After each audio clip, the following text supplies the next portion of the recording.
জিমে যাওয়া ছাড়া, ওয়েট লিফটিং করা ছাড়া আপনার ভুঁড়ি কমানো সম্ভব না। Wait, this is not the truth. বাসায় বসেই সিম্পল এক্সারসাইজ, স্ট্রেংথ ট্রেনিং এবং আপনার খাবারের প্লেটটাকে যদি একটু পরিবর্তন করে নেন, তাহলেই আপনার ভুঁড়িটা কমাতে পারবেন। আচ্ছা, ভেবে দেখেছেন কেন আপনার ভুঁড়িটা দিন দিন বেড়ে যাচ্ছে? আসলে ভুঁড়ি বাড়ার মূল কারণটা কি? এখানে মেইনলি আপনার বডি দেখা যায় যে ইনসুলিন রেজিস্ট্যান্ট থাকে, অথবা আপনার প্রতিদিনের জীবনের স্ট্রেস যা আপনার কর্টিসল লেভেলটাকে বাড়িয়ে তুলছে, অথবা আপনার অনিয়মিত ঘুমের কারণে আসলে আপনার ভুঁড়িটা বেড়ে যাচ্ছে। প্রথমেই আসি ইনসুলিন রেজিস্ট্যান্স।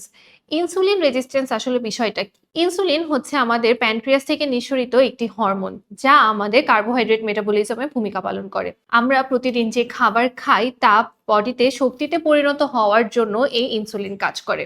আমরা যখন কোনো কিছু খাই তখন প্যানক্রিয়াস থেকে ইনসুলিন নিঃসরণ হয়। এই ইনসুলিন মূলত আমাদের ব্লাড সুগারকে মাসল সহ বিভিন্ন বডি অর্গানে ব্লাড সুগার ট্রান্সফার করে, যা আমাদের ব্লাড সুগার নিয়ন্ত্রণ করতে সাহায্য করে।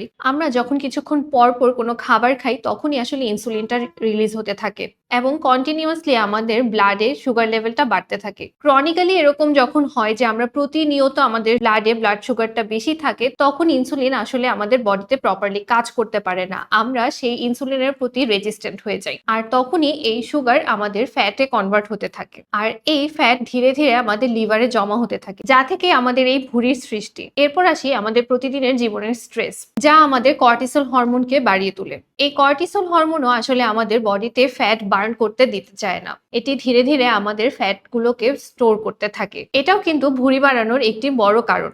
এরপর আসি ঘুমের ব্যাপারে। আমাদের রাত জেগে থাকা, রাত জেগে কাজ করা, অথবা রাত জেগে ফোন দেখা, এই সবকিছুই আসলে আমাদের ঘুমের ব্যাঘাত ঘটায়। এই অপর্যাপ্ত ঘুম আবারও আমাদের স্ট্রেস বাড়িয়ে দিবে, যা আমাদের কর্টিসল হরমোনকে আবার বাড়িয়ে তুলবে এবং আমাদের শরীরে ফ্যাট জমা হতে থাকবে। এই অপর্যাপ্ত ঘুম ভুঁড়ি বাড়ার অন্য আরেকটি কারণ। প্রথমেই আসি কিভাবে আপনি ইনসুলিন রেজিস্ট্যান্সটাকে কমাবেন। লো কার্ব, হাই ফ্যাট এবং মডারেট প্রোটিন ডায়েটের মাধ্যমে আপনি আপনার ইনসুলিন রেজিস্ট্যান্সটাকে রিভার্স করতে পারবেন। আপনার খাবারে রিফাইন কার্বোহাইড্রেট অর্থাৎ সাদা ভাত, সাদা আটার রুটি, পাউরুটি, প্রসেস খাবার, এই খাবারগুলোকে একটি কমপ্লেক্স কার্বোহাইড্রেট যেরকম লাল চালের ভাত, লাল আটার রুটি, রাগি রুটি, roll oats, buckwheat noodles, quinoa, এই খাবারগুলোর সাথে রিপ্লেস করতে পারেন।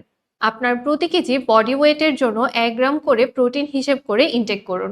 ধরুন আপনার ওজন 80 কেজি, সেক্ষেত্রে আপনার মিনিমাম 80 গ্রাম প্রোটিন প্রতিদিন খেতে হবে। এই 80 গ্রাম প্রোটিন কিন্তু আসলে 80 গ্রাম মাছ বা মাংস না। আমাদের 100 গ্রাম মাছ বা মাংসে আমরা পেয়ে থাকি 20 থেকে 25 গ্রাম প্রোটিন। তাহলে 80 গ্রাম প্রোটিনের জন্য আপনাকে কি পরিমাণ মাছ বা মাংস খেতে হবে সেটা আপনাকে হিসাব করে নিতে হবে। এবার আসি ফ্যাট। আপনার প্রতিবেলায় খাবারে কিছু পরিমাণ ভালো ফ্যাট অ্যাড করুন, যেরকম ঘি, বাটার, কোকোনাট অয়েল ইত্যাদি। দ্বিতীয়ত আসি আপনার স্ট্রেস ম্যানেজমেন্টের জন্য। প্রতিদিন আমাদের লাইফের যে স্ট্রেস থাকে এই জিনিসগুলোকে আপনাকে কমিয়ে আনতে হবে। আপনার ঘুম এবং লাইফস্টাইল ঠিক করে আপনার কর্টিসলটাকে ব্যালেন্স করতে হবে। এবার আসি ঘুমের কথায়। রাত 10টার মধ্যে ঘুমিয়ে যাওয়ার চেষ্টা করতে হবে। ঘুমানোর আগে আপনার স্ক্রিন টাইম লিমিট করতে হবে। আপনার ফোনটাকে আপনার হাতের নাগালের বাইরে রাখতে হবে। রুমের লাইট অফ করে অন্ধকার করে ঘুমের জন্য প্রপার এনভায়রনমেন্ট তৈরি করে নিতে হবে, যেন আপনি একটি সাউন্ড স্লিপ নিতে পারেন, যা আপনার কর্টিসল হরমোনকে নিয়ন্ত্রণের মাধ্যমে ভুঁড়ি কমাতে সাহায্য করবে। এই ধরনের টিপস আরো পেতে আপনি যদি ফেসবুক থেকে দেখে থাকেন তাহলে পেজটি ফলো দিয়ে রাখুন, আর যদি ইউটিউব থেকে দেখে থাকেন তাহলে চ্যানেলটি সাবস্ক্রাইব করুন।